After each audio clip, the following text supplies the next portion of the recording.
Welcome back to the deep dive. Today, we're not just crossing continents, we are spanning centuries. We are. We are going to connect the legal scaffolding of the 13th century Delhi Sultanate in India, which is this powerful but, often overlooked empire, Absolutely. and connect it directly to the birth of constitutional law in 19th century America.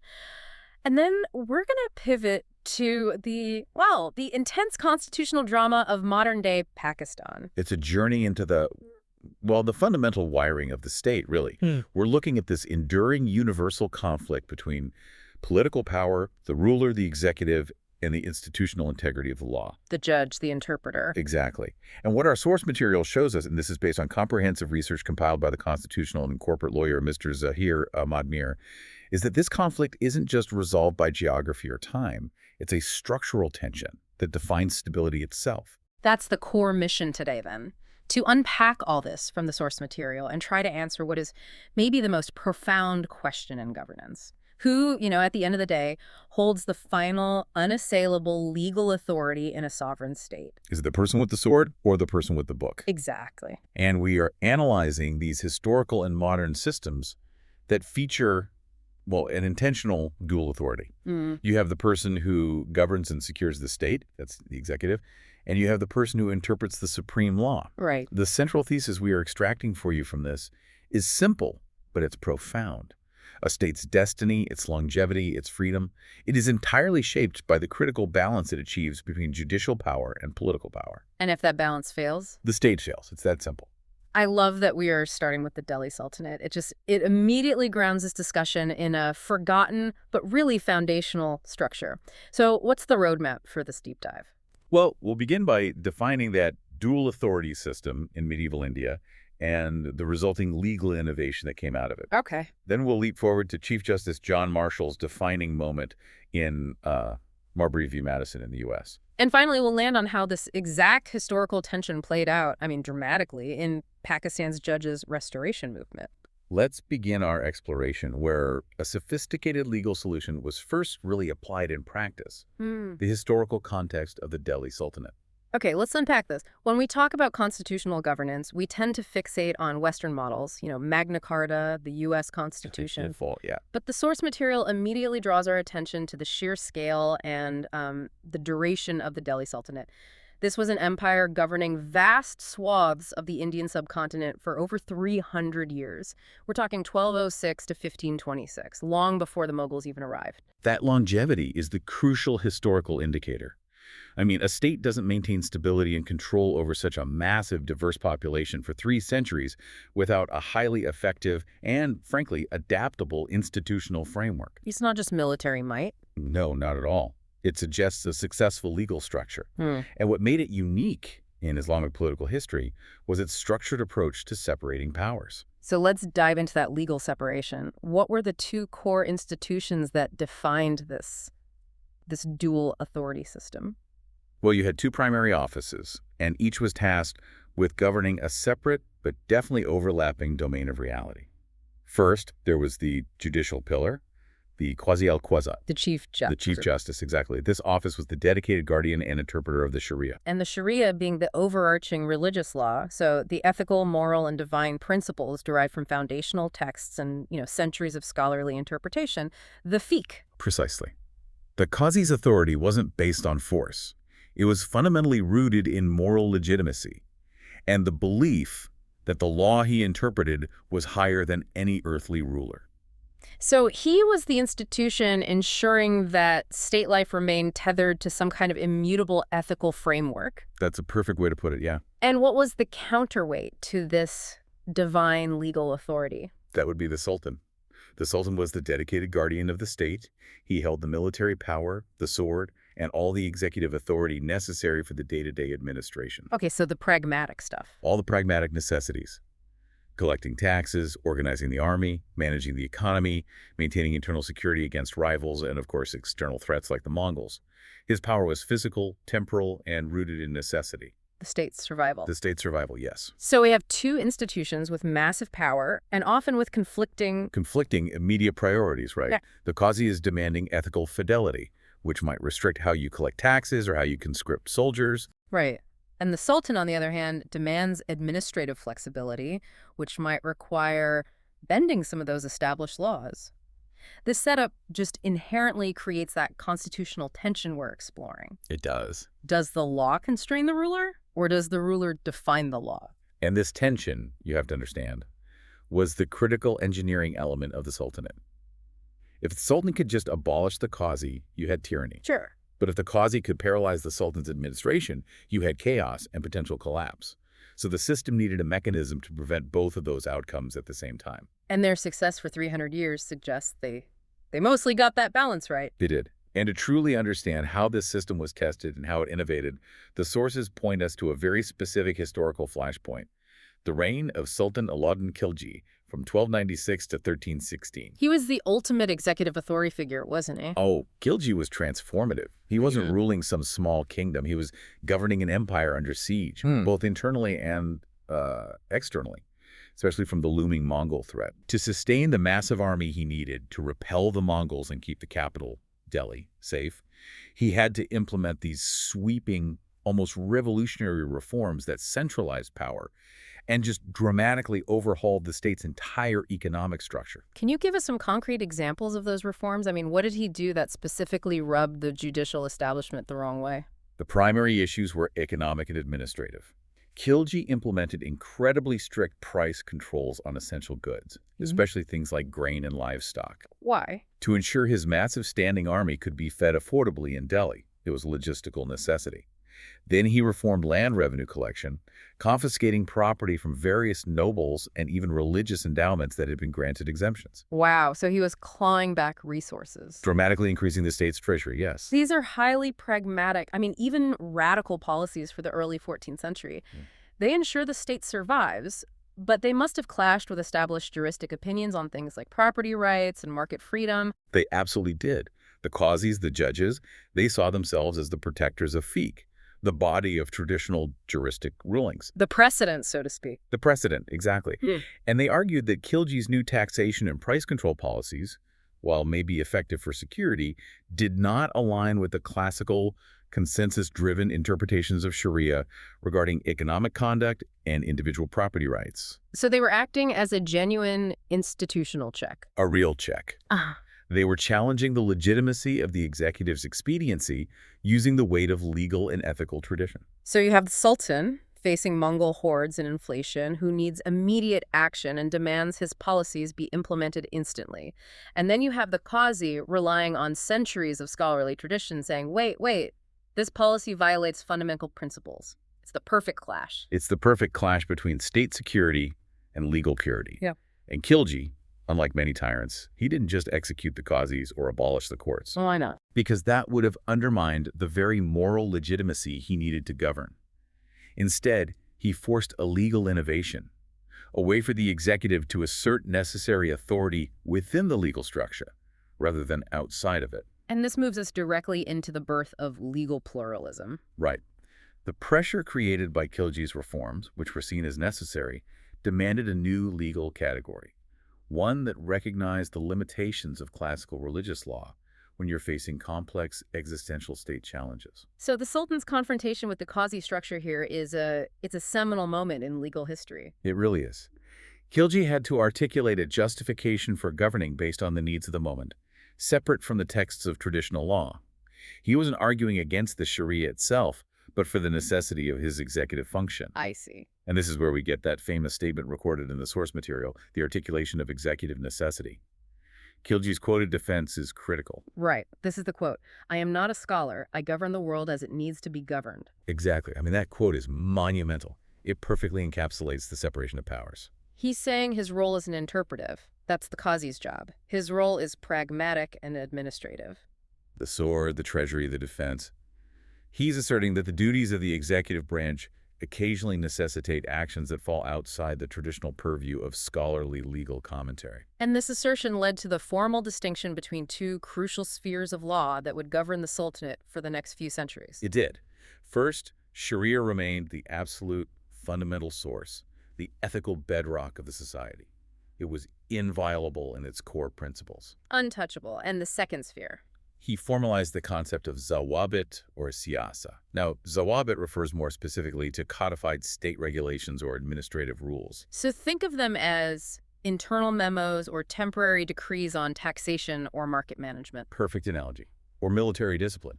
Siyasa is a broader concept of policy and governance itself, the pragmatic, temporal management of the state machine. These were rules enacted by the ruler for the public good. The sources highlight that this isn't just arbitrary rule, but the formal establishment of siyasa sharia. So what is that resultant doctrine, and how does it act as an early form of a constitutional check? Siyasa Sharia is often translated as Sharia-based policy, or governance in line with Sharia. And the crucial phrase there is in line with. It gave the ruler the authority to enact practical, flexible policies, the siyasa for public welfare and state security, but with one massive condition. Which was? That these policies could not contradict the fundamental, non-negotiable divine principles. It was a mandated constraint. So if Khilji needed to impose, say, a 50% tax increase to fund the fight against the Mongols, the Qazi might grumble about the harshness. Yeah. But if the Qazi couldn't prove it violated a fundamental divine command, he had to accept it as an act of siyasa, necessary for state survival. Exactly. The Qazi was required to respect executive necessity, but that necessity had a boundary, a hard boundary. If the Sultan attempted, for example, to abolish the right to worship or commit a clear moral transgression that was explicitly forbidden by the Sharia, then the Qazi could step in. then the Qazi retained the authority, rooted in that moral legitimacy we talked about, to challenge it and refuse to implement it. This ensured flexibility for the Sultan without giving him ultimate legal dictatorship. That is the truly deep insight here. It institutionalizes flexibility without sacrificing fidelity to the law. It's a brilliant way to ensure the ruler, in the heat of a crisis, can act decisively. But only within an established ethical frame that the judicial system stands ready to enforce. And this structure is what stabilized the Sultanate. The sources detail the clear legal outcomes that led to this sustained balance. They do. The first outcome was the judicial independence of the Qazis. They remained the final word on matters of religious and ethical law, preserving the moral foundation of the empire. Okay, that's one. Second, the sultans retained clear executive and economic powers. They governed, they organized the military, and they managed the complex logistics of a large state. And third? Critically, the third pillar was the muftis. Now, these were the legal scholars, the people who advised, provided legal opinions, fatwas, and wrote the commentaries. They were crucial intellectual voices, but, and this is key, they were kept distinct from the operational power of the qazis, the judges, and the administrative power of the sultans. So it was a diffusion of legal power to prevent concentration. Precisely. If we just pause on that structure, it is incredibly sophisticated for the medieval world. It achieved a legal pluralism combining moral law, administrative pragmatism, judicial independence, and executive authority that allowed a sprawling, often stressed empire to endure. It's a historical testament to the idea that law, not just force, is the bedrock of state stability. It recognized that a state needs two types of rules. Yes, the rules that define who we are, the Sharia, and the rules that define how we survive, the siyasa. The enduring nature of state necessity, the zalabit. It provided the speed the executive needed. While the institutional independence of the Qazi provided the deep moral legitimacy the state required from its population. And that historical balancing act sets the stage perfectly for the modern constitutional challenges we face today. It proves that the tension is universal. It's remarkable how quickly we can transition across 8 centuries and half the globe, because the fundamental question, it just remains unchanged. It really does. We move now to the early United States. After the American Revolution, the U.S. had a constitution defining 3 separate branches, but it hadn't yet settled the critical issue. Who is the final interpreter of that constitution? Who gets to tell the president or Congress, no, that's illegal? And that ambiguity was a ticking time bomb. If the executive, the president, decided the law, you risk a monarchy. If the legislature, Congress decided the law, you risk a kind of legislative tyranny. So a system built on the separation of powers requires a neutral arbiter. A quasi-like figure, yes, Yeah. to ensure none of the branches exceeds its written mandate. And the moment of definition came in 1803 with Marbury v. Madison under Chief Justice John Marshall. This wasn't just some political squabble. This case created the entire operational structure of American constitutionalism. To understand the genius of Marshall's maneuver, you need the context. The case arose from a political frenzy. the so-called midnight appointments. Right. The outgoing president, John Adams, a Federalist, had rapidly appointed numerous judges, including William Marbury, to judicial posts just before Thomas Jefferson, an anti-Federalist, took office. A last-minute move to pack the courts. Exactly. When Jefferson's Secretary of State, James Madison, refused to deliver the final commissions, Marbury sued the executive branch, demanding the Supreme Court issue a writ of mandamus, which is a court order, to force Madison to deliver the commission.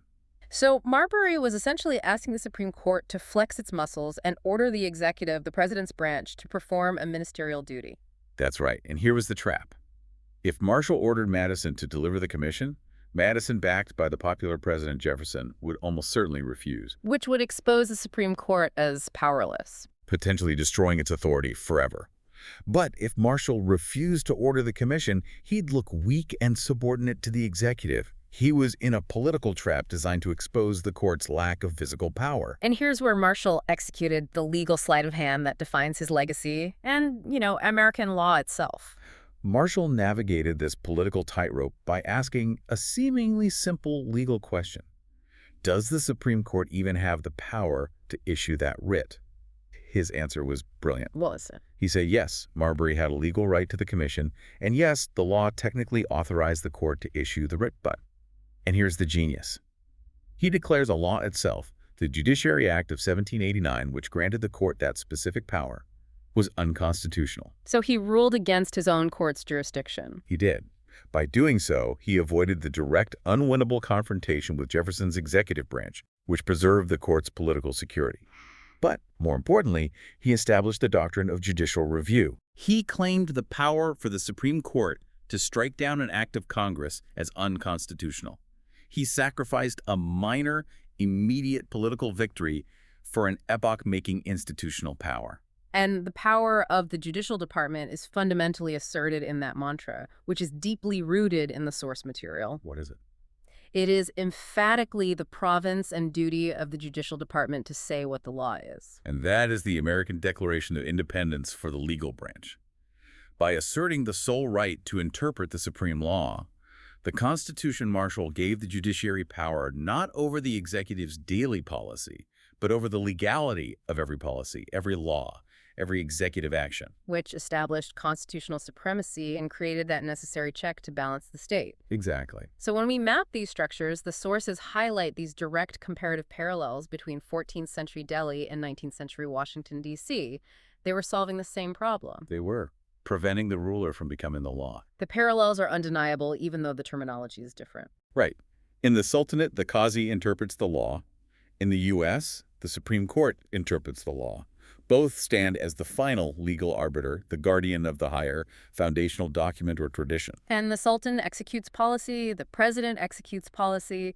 These are the pragmatic sword-holding branches, tasked with state necessity and administration. And the third player is constrained in both systems. The Mufti advises but does not rule.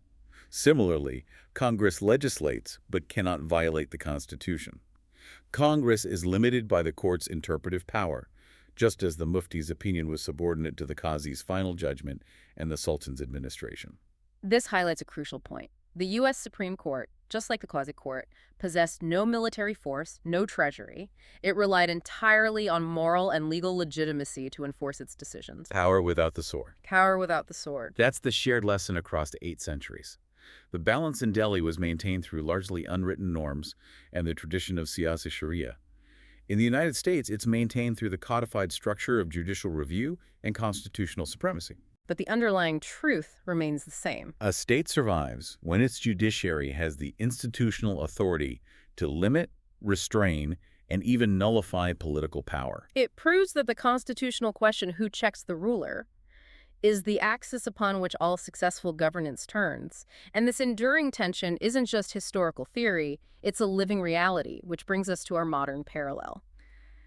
Let's shift to the 21st century. The source material notes that the struggle for judicial independence in Pakistan, a nation with a very complex constitutional history, is a direct, dramatic echo of that quasi-institution wrestling against the Sultan's power. Oh, absolutely. Pakistan's judiciary has historically fought hard against powerful executives or military establishments. And that tension erupted into a full-scale constitutional crisis between 2007 and 2009, a period that really tested the very foundations of the state. It was a crisis initiated by executive overreach and resolved by a popular assertion of the rule of law. It's an incredible story. So let's detail the specific act of executive overreach in March 2007. Who was the modern sultan, and what did he do to the modern Qazi? The Sultan figure was General Pervez Musharraf, who at the time was both the Chief of Army Staff and the President. A dual role. A powerful dual role. And the Qazi was Chief Justice Iftikhar Muhammad Chaudhry. In March 2007, Musharraf unilaterally suspended Chaudhry, alleging misconduct. But this wasn't a judicial removal. It was an exercise of raw, unconstrained executive force aimed at neutralizing the independent head of the judicial branch. Why did Musharraf feel the need to neutralize the Chief Justice? What was the court doing? Well, the Supreme Court, under Chaudhry, had begun to assert its constitutional authority robustly. They initiated inquiries into human rights abuses, specifically forced disappearances. Okay. They challenged high-profile privatization deals, and they generally started using judicial review to push back against the military-backed executive's sweeping powers. So the court was following the path Marshall said in 1803, declaring what the law is. Exactly. And Musharraf perceived this institutional independence as a direct threat to his political control. So Musharraf treated the Chief Justice like Khilji might have treated a disobedient Qazi. He attempted to remove the check on his power. But the result was a massive, sustained public pushback, much more than he anticipated. It triggered what became known as the lawyers' movement, a nationwide uprising centered entirely around the principle of judicial independence.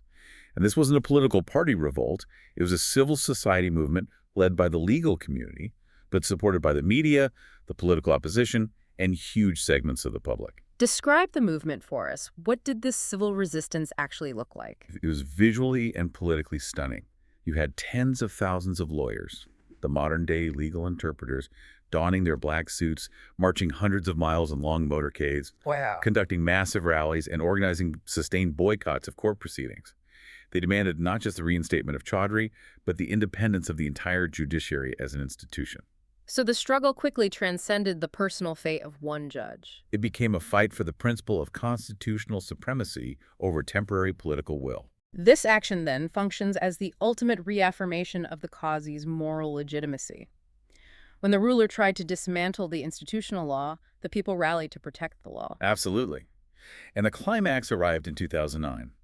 After 2 years of relentless street agitation, political pressure, and the threat of widespread civil disorder, the newly elected civilian government, which had been initially reluctant, was forced by this public mobilization to announce the restoration of all deposed judges, including Chief Justice Chaudhry. And Musharraf. Musharraf, having resigned by then, had his attempted institutional coup decisively reversed by the will of the people demanding the rule of law. So what was the lasting impact on the constitutional architecture of Pakistan? This movement must have fundamentally redefined the boundaries of executive power. The transformation was profound and multi-layered. First, it hugely strengthened judicial review and constitutional boundaries. The courts emerged from the crisis empowered, knowing they had the backing of the populace to assert their constitutional role. They began acting much more aggressively as guardians of the foundational law. That's one. Second, it conferred unprecedented public respect and legitimacy for the courts. The judiciary was suddenly viewed as the one branch that actively fought for constitutional principles against military overreach. It elevated its moral standing above that of many political or executive figures. And what about the military and executive? Critically, it delivered a lasting institutional constraint. It limited military and executive overreach. The political and military elite were taught a harsh lesson that dismissing the judiciary unilaterally would no longer be accepted by civil society and could lead to political collapse. This draws the direct historical line right back to our starting point. It is. The lawyers' movement is Pakistan's functional, modern equivalent of asserting quasi-independence over a powerful, sultan-like executive. It affirmed that the state structure only lasts when the ethical and legal foundations, the principles embodied by the judge, constrain the immediate, pragmatic will of the ruler. It illustrates that judicial independence isn't an abstract concept. It's an active, often painful process of resistance and affirmation, where institutional integrity is ultimately validated by moral legitimacy and public support. Which are far stronger than the physical power of the sword. Exactly. The structure endures because the moral foundation is more permanent than the political administration. We've traveled from the military needs of the Delhi Sultanate to the midnight appointments of the American founders, and finally to the mass mobilization in 21st century Pakistan. So now is the moment to synthesize these aha moments for you, the listener. What is the structural universal truth that connects a 13th century qazi to a modern-day Chief Justice? The comparative analysis provided in the source material really solidifies this. We are looking at three distinct mechanisms achieving the same necessary result: checking concentrated power. Let's recap the three shared principles across time and geography. Okay, the first is institutional independence. In the Delhi Sultanate, the qazi had to remain independent of the sultan's political whims. Right. In the U.S. system, the judiciary must be independent of the executive and Congress. And in Pakistan in 2009, the judiciary was restored, not by the grace of the ruler, but through institutional and public force, reaffirming its independence from military and executive pressures. The institution must not be treated as a mere department of the executive. It has to stand alone as the guardian of the law. The second principle is legal pluralism and checks. Okay. In the Delhi Sultanate, they managed competing needs by developing that legal pluralism, Sharia for morality, siyasa for necessity. And the U.S. relies on constitutional pluralism, the system of checks and balances, where three branches police each other, defined by judicial review. And Pakistan strengthened its constitutional boundaries and judicial review following the crisis, creating a stronger institutional check. Right. And the third and most critical principle for state longevity is limitation of power. So Khilji's necessary administrative actions, the Zawabit, were balanced and constrained by the enduring principles of divine law. In the U.S., every single state action, whether legislative or executive, is limited by the supreme written constitution. And in modern Pakistan, the popular movement ensured that military and executive actions are firmly and visibly subject to constitutional checks. In every single case, whether the mechanism was unwritten norms or a codified constitution, the core structure required the judicial authority to have the final, legitimate word on the law's meaning. The temporary political will was always forced to submit to the permanent legal principle. So let's drive home the ratio decidendi, the core finding that binds these millennia of governance together. The source material distills it perfectly. It does. Judicial independence is the cornerstone of state stability. When courts lose authority, nations lose balance. That is the ultimate metric of a state's health. Stability isn't measured by the speed of expansion or the efficiency of governance, but by the ability of the independent legal system to hold the temporary ruler accountable. The source of law provides the moral legitimacy, whether divine or constitutional, and the independence of the judiciary provides the operational power to apply that legitimacy. And look at the global impact this pattern provides. The Delhi Sultanate, despite being constantly tested by conflicts and succession crises, preserved a level of social and political unity for centuries. Because its balanced judicial model provided a predictable, reliable legal framework that the population could trust, even if they feared the Sultan. And Marbury v. Madison transformed the American system into a global template. The establishment of the Supreme Court as the final arbiter of the Constitution showed how a body with no physical power could wield ultimate legal power, inspiring similar structures worldwide. And most recently, Pakistan's lawyers' movement provided a powerful modern affirmation that constitutionalism can be defended not just by judges and written documents, but by the determined, organized will of civil society. It transformed the judiciary's moral standing overnight. Each case validates this universal truth. Empires endure not through the temporary strength of the sword, but through the lawful, consistent balance between rulers and judges. The political leader is a passing figure, but the framework of justice must be eternal. That is the definition of stable governance. The moment the executive believes they possess both the sword and the ultimate right to interpret the law, that state is on the path to instability and eventual collapse. Our concluding thought really rests on the historical consistency we found in this deep dive. Political and executive power is inherently temporary. It rotates, it changes hands, it eventually dissolves. But courts and the ethical or constitutional principles they embody, they are designed to be eternal guardians. Right. A nation rises when justice rises, when its institutions of law gain true independent authority, and a nation collapses when justice falls. That lesson travels seamlessly from 13th century Delhi to 21st century Islamabad, proving that the struggle for constitutional balance is never truly over. This journey has shown us how ancient legal philosophy provides a living blueprint for modern constitutional struggles. So we leave you with a provocative thought that builds on that concept of siyasa sharia. Okay. Imagine a modern state, maybe a nation undergoing rapid transition or facing an unprecedented climate crisis, that deliberately chooses not to adopt a formal written constitution.